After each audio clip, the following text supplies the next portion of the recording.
Low tones with me. Maintain low tones.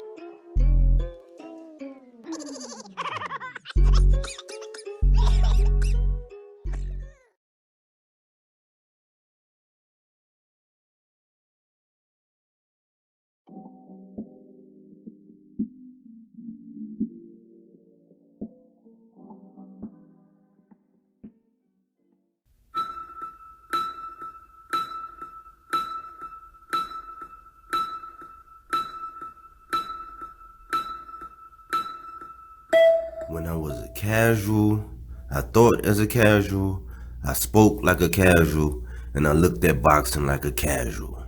But when I became a hardcore, I put away all those casual things. This is Michael Rogers, and welcome to Bodywork Boxing. Welcome back. It's Michael Rogers. Welcome to Bodywork Boxing. And I'm going to talk about this ERROL The Truth Spence versus Terence Bud Crawford fight once again. You know, I heard some things today that kind of was just like, man, here we go, blaming PBC, pulling the race card once again. But before I get into that part, I had to go back to an article that I came across. It was from The Ring, and it was done on November the 10th of last year, in which it was by Ryan O'Hara. But basically he was saying, you know, as always, asked about the Spence fight and, you know, if it would go by the wayside. And Bud was like, it might.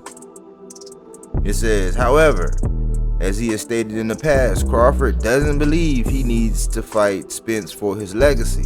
Now that's been the current thing. People are just now coming around to realize that. I was saying that last year, like early in the last year. I was saying, man, you know, I said that Bud doesn't want Errol Spence to have undisputed at 147 more than he desires to have it. Man, was, oh man, he said, you know, we got to go by what he said. But yeah, I mean, which time and which interaction are we talking about? Can we pinpoint it? Let me get back to the article. He says, I've accomplished so much in the sport of boxing that I don't really need him, said Crawford, who has won titles in 3 weight classes, including the undisputed junior welterweight championship. While Crawford acknowledges that he would ultimately need to fight Spence to become an undisputed champion in 2 weight classes, he insists his legacy would not be the one that takes a hit. And this is Bud. If that fight don't happen, I don't feel like it would hurt my legacy, he added. It just hurts the legacy of the welterweight division. Going to talk about his record, 36-0, 27 knockouts, and that he's been looking for the major fights. And this is at a time when they was actually looking at going up and fighting Patrick Teixeira when they was going to try to meet. And here we have today a major, highly respected place or source, you know, I consider a valuable source, painting a race card today. And I was like, man, I was like, man, I don't know. I know sometimes it seems like as a pure boxing fan, we can be overzealous and it seems like we're like obsessed about everything that happens. It's like you kind of gotta be to stay on top and try to keep a pulse on boxing. That's what I be trying to do. I try to keep a pulse on boxing, and mainly the fighters in the divisions that I really like, you know, and new and up and comers. I love boxing, so I try to keep up. But in the process of keeping up, you hear things that come out, like the time when Bomac was saying not to buy the pay-per-views, when Spence and Ugas was coming up and Errol had to come out and he was just like, man, I always support, it was highlighted that Errol always support the pay-per-views. I'm like, you had, at one point in time, you had Bud and them basically devaluing the product, calling Errol drunk, just saying all these things. And as late as today, we got people coming out saying blame Al Haymon and blame Showtime. Early this week and last week, you heard people saying, oh man, Floyd could sell some of his jewelry to make the fight. It's like, man, on what planet do we live on where that's not these guys' responsibility? It's just like when you go into real estate and you be rehabbing homes and flipping and all that. You can't fall in love with the property. You just flipping it. These guys are savage when it comes to making the money, and they the best to do it. And they look at numbers, they look at products. You cannot compare this to the Canelo and Plant undisputed and use some of the talking points that you're using as validation. Because I recall everybody had all the smoke for Caleb Plant. Oh yeah, everybody had all the smoke saying, oh man, you need to shut up and take what it is, you know what I'm saying? So I was looking at it and I said, man, what's the difference between Bud and Caleb? The difference is Caleb had the IBF, Bud has the WBO, right?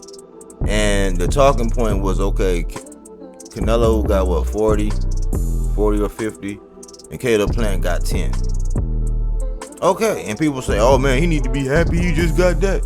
You know what I'm saying? And when it comes to boxing, man, it's like I really like to be one of the people that say you never speak on another man's numbers. But nevertheless, everybody talks about the numbers. So if we're going to do that and we're going to make these kind of comparisons, because sometimes it's cool to use triangle theories, then it's not when you want to justify numbers, but I'm going to use one. And I'm going to say that Caleb Plant was worthy of $10 million because that's what he was able to negotiate in his contract. So, okay, so the bar would be set for Bud, even though it's a bigger fight, might be able to add a little bit more onto it. So, $10 million would have been what Plant got, and he was fighting, quote unquote, the face of boxing. I mean, Earl considered him the face of boxing, and it was because of the numbers. He's like, he just fought for how many millions? You know what I'm saying? That's what Earl has said. So let's just go by the numbers. So the face of boxing garnered 40, 50 million, and Caleb Plant get 10 million. So now here we at with Bud, and they saying that Bud want 20. So I'm like, okay, so I guess the fact that he was undisputed down there in the division where he shared divisions with before. He shared divisions with Adrian Broner and Regis Prograis. And Earl Spence went on also to say that Ndongo, the very next fight, got knocked out by Regis Prograis in a faster fashion than what Bud did when he fought Ndongo. So I guess the evaluation would be that that belt is worth another 10. Straight up front, because it's the big. It's like at some point in time, yeah, you got some leverage because you know Earl truly wants to be undisputed, and you know that. So okay, it's cool, you know that. But how are we supposed to pull the race card for Bud? Just like when we found out he was suing Bob, saying that the fight wasn't happening. Well, I mean, they still in litigation, last thing I heard, and the fight still hasn't happened. We have no word. All we have a concrete is, hey, Earl came out and said, hey, it's all good on my end. We waiting, you know what I'm saying? We waiting on the other side. So, you know, people like myself, I'm like, all right, out of respect for Earl, I'm just going to sit back and relax. I might, you know, blurt out or mention it saying, hey, we getting anxious or something along the way. But I stopped really, you know, because, I mean, when you don't have anything to go by, just like Tank next fight, you don't have anything really to go by. We got to read the tea leaves, but we don't know what's happening. But how do you go around devaluing pay-per-views? You're on record devaluing pay-per-views, saying you would never buy him, devaluing Earl, saying he was a drunk, and then you pull the PBC don't have enough money for black fighters because when Canelo blah blah blah yada yada yada, it started sounding like Charlie Brown after that. It's like it doesn't make any sense. And it's cool if you want to cater or pander to the casual. That's cool. I gotta get better at that because I do need to grow my core following, I guess.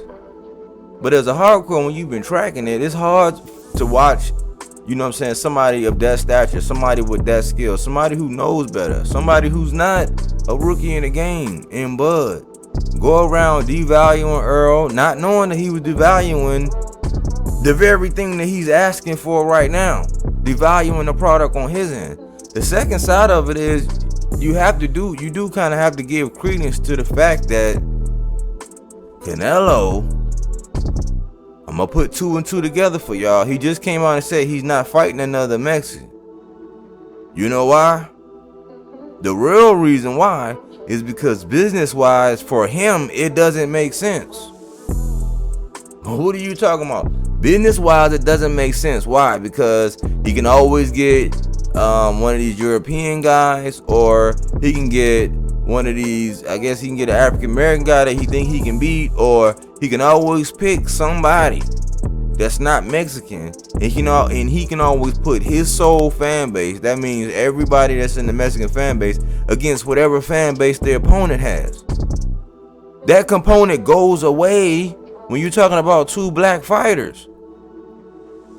And somebody had talked about it not too long ago, talking about some of it's the same fan base. Though the numbers might take a slight hit, but then even the casuals or people who don't really know, who grown to love these two, over the years, knowing that they're the top dogs, you still get those kind of numbers, but you do have to factor in that it's the same fan base. But Canelo get a pass for saying that he ain't gonna fight another Mexican. I think that the money's there. I mean, you really gotta think that I don't responsibly, just knowing everything we know. Everybody that ever dealt with PBC got paid. Everybody that went up from under out, they got paid.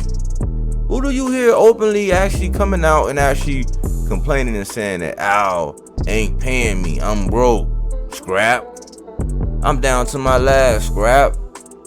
But we all know these things, even though we don't know the numbers.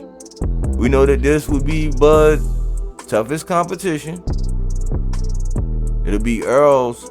It's arguable whether or not that's Earl's toughest competition, but yes, so like we can say it is Earl's toughest competition. And our reason to date, it'll probably be their biggest paydays.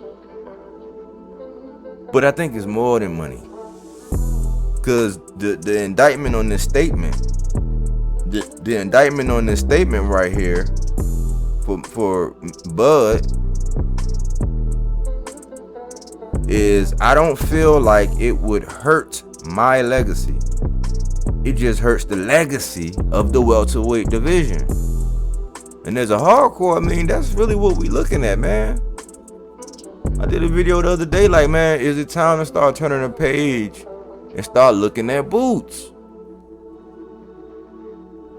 Because some people might say it's a little bit too early for Boots. Some people say, man, Boots beats everybody. That's what some people are saying. I got to see it. And yes, I would like to see more. I would like to see somebody that's more defensively responsible, has a sturdier chin, but is also aggressive when they need to be on offense. I have not seen that against Boots yet.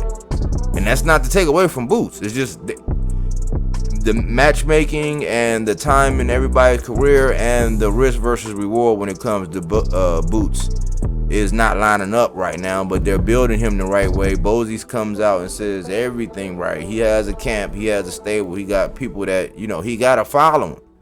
He's on that path. And I'm like, okay, well, before Earl leave, let's see him at 147. Why? Because Bud doesn't care about 147. This is your king? Like, how can you argue? How can we pull race when you devalue the product and you don't even care about a whole division? It's not about race, man.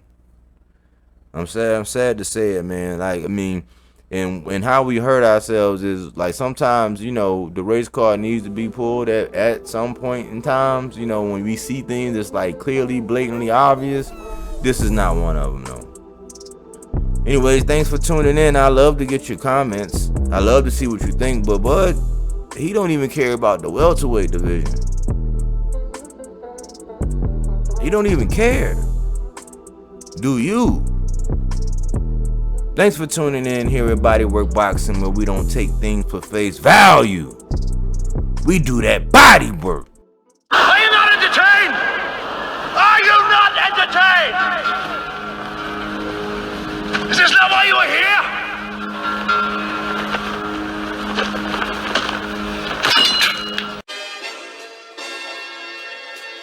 I do what I do. He knows what I'm about to tell him right now. It's Mr. Keep running your mouth. That's what I do. I just feel like I'm the champ, and at the end of the day, I'm just a fighting motherfucker. It doesn't matter. Inside, outside, I can just fight. So I just feel like if it gets down to the wire, we gotta lock it up, I'm out on top. Hey, look, as you can see how I'm looking, I stay solid. I'm always solid. I stay fuck solid on the ring. You know what I'm saying? To the fans that know. Today, jump outside the ring. I'm a fighter. Like I said before, there ain't no safety on the clock, so I'm gonna do it.